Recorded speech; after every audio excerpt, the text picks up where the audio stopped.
So ಇದಾಗಿ ನಾವು ಕಳ್ಕೊಂಡಿದ್ದೇವೆ.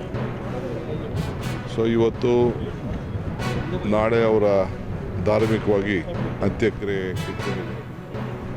ಇಲ್ಲಿ ಮುಗಿಸ್ಕೊಂಡು ಸೀದಾ ನಾನು ಹಿರಿಯೂರಿಗೆ ಹೋಗ್ತಾಯಿದ್ದೀನಿ. ನಾನು ಕೆಲವು ಮಂತ್ರಿಗಳೆಲ್ಲ ಹಿರಿಯೂರಿಗೆ ಹೋಗ್ತಾಯಿದ್ದೀನಿ ಈಗ. ಸೊ ಅವರ ಆತ್ಮಕ್ಕೆ ಶಾಂತಿ ಸಿಗಲಿ. ಏನು ಆ ಕುಟುಂಬದವ್ರಿಗೆ, ಅವರ ಅನ್ಯಾಯಿಗಳಿಗೆ, ನಮ್ಮ ಪಕ್ಷದ ಕಾರ್ಯಕರ್ತರಿಗೆ, ಎಲ್ಲರೂ ಕೂಡ, ಎಲ್ಲ ಅಧಿಕಾರಿಗಳು ಕೂಡ ಅವರ ಯಾವ ಥರದ ನಮಗೆ ಸಮಸ್ಯೆ ಇರ್ತಿರಲಿಲ್ಲ ಅವರ ಆಡಳಿತದಲ್ಲಿ ಅಂತೇಳಿ ಇದ್ದಾರೆ. ಅವ್ರಿಗೆ 2 ಪೋರ್ಟ್ಫೋಲಿಯೋ ಕೊಟ್ಟಿದ್ದು, ಆಮೇಲೆ ಲಾಸ್ಟಲ್ಲಿ 1 ಪೋರ್ಟ್ಫೋಲಿಯೋ ತೆಗೆದು ರಾಮಲಿಂಗಾರೆಡ್ಡಿ ಕೊಟ್ಟು, ಆಗ ಕೂಡ ತ್ಯಾಗ ಮಾಡಿದ್ರು ಪಕ್ಷಕ್ಕೋಸ್ಕರ, ಸರ್ಕಾರಕ್ಕೋಸ್ಕರ.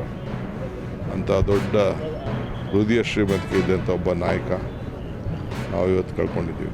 ಸರ್, ಪರಿಶಿಷ್ಟ ಜಾತಿಗೆ ಕೇಂದ್ರ ಪದರ ಜಾರಿ ಮಾಡಬೇಕಂತ ಮಾಡಲಿಲ್ಲ, ಫಾಲೋ ಮಾಡಲಿಲ್ಲ. ನಮ್ಮದು ಸಿಂಗಲ್ ಪಿಟಿಷನ್ ಆ ಥರ ಇದ್ದಿತ್ತು. ಸೊ ಸುಪ್ರೀಂ ಕೋರ್ಟ್ ನಾವು ಮನವರಿಕೆ ಮಾಡ್ಕೊಬೇಕಂತಂದರೆ ಸಂವಿಧಾನದಲ್ಲಿ ಅವಕಾಶ ಇಲ್ಲ, ಇದು ಮಾಡೋಕ್ಕೆ ಹೋಗ್ಬಾರ್ದು ಅಂತ ಹೇಳಿದ್ದೆ. ನಾನು ಇಲ್ಲಿ ಕೇಸ್ ಮಾಡ್ತಿರುತ್ತೆ ಅಂತಂದರೆ ಜನರಲ್ ಜಡ್ಜ್ಮೆಂಟ್ ಪ್ರಕಾರ ಕಂಪಲ್ಸರಿ ಆಗಿ ಕೇಂದ್ರ ಮಾಡ್ಬೇಕಂತ ಹೇಳಿದ್ದೆ. ಅದು ಲಾ ಡಿಕ್ಲೇರ್ ಆಯಿತು. ಮತ್ತು ನಮ್ಮ ಕರ್ನಾಟಕ ರಾಜ್ಯದಲ್ಲಿ ಎಲ್ಲ ಪರಿಶಿಷ್ಟ ಜಾತಿಯಲ್ಲಿರುವ ಮಾದಿಗ ಸಮಾಜದವರು ಏನು ಸಹ ಜಾತಿ ಅಂತ ಹೇಳ್ತಾರೆ.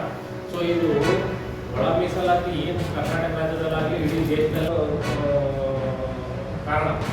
ಮತ್ತು ಆ ಸುಪ್ರೀಂ ಕೋರ್ಟ್ 1975 ಸತತವಾಗಿ ಪಂಜಾಬ್ ರಾಜ್ಯ ಸರ್ಕಾರದವರು ಒಳ ಮೀಸಲಾತಿ ಪ್ರಕ್ರಿಯೆ ಕಂಟಿನ್ಯೂಸ್ ಬೆಳೆಸ್ಕೊಂಬಂದ್ರಲ್ಲ, ಅದು ಗೌರವ ಸಲ್ಲಿಸತಕ್ಕಂಥದ್ದು ಸುಪ್ರೀಂ ಕೋರ್ಟ್ ಮತ್ತು ಪಂಜಾಬ್ ರಾಜ್ಯ ಸರ್ಕಾರಕ್ಕೆ ಹೊರತು ಯಾವ ಹೋರಾಟಗಾರರು ಅಲ್ಲ.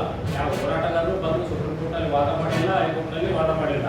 ಸೊ ಈ ಎರಡನೇ ವಿಷಯ ಏನಂತಂದರೆ ಸುಪ್ರೀಂ ಕೋರ್ಟ್ ಆದೇಶ ಬಂದ ಮೇಲೆ ಕರ್ನಾಟಕ ರಾಜ್ಯ ಸರ್ಕಾರ ನಿವೃತ್ತ ನ್ಯಾಯಾಧೀಶ ನಾಗಮೋಹನ್ ದಾಸ್ ಅವರು